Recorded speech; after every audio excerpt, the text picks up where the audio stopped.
విశ్వాసఘాతకం హైదరాబాద్ లో ఘోరం చోటు చేసుకుంది. తను ఎంతో ఇష్టంగా పెంచుకున్న పెంపుడు కుక్క చేతిలోనే ఓ వ్యక్తి దారుణంగా ప్రాణాలు వదిలాడు.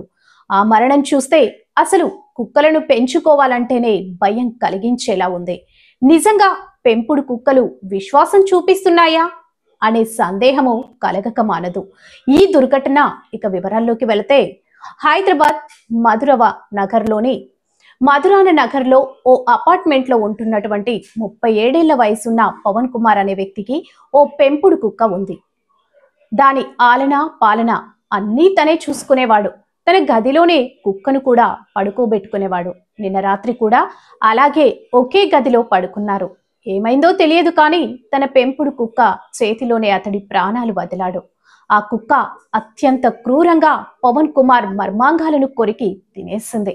అయితే ఉదయం పవన్ కుమార్ స్నేహితుడు వచ్చి తలుపు తట్టగా ఎంతకీ డోర్ ఓపెన్ చేయలేదు. దాంతో చుట్టుపక్కల వారితో కలిసి డోర్ పగలగొట్టి చూస్తే రక్తపు మడుగులో చనిపోయి కనిపించాడు పవన్ కుమార్. అతని పక్కనే పవన్ కుమార్ మర్మాంగాలను కొరుక్కు తిని నోటి నిండా రక్తంతో పెంపుడు కుక్క కనిపించడంతో ఒక్కసారిగా అందరూ షాక్కి గురయ్యారు. అనంతరం పోలీసులకు సమాచారం ఇవ్వడంతో కేసు నమోదు చేసుకుని దర్యాప్తు చేస్తున్నారు.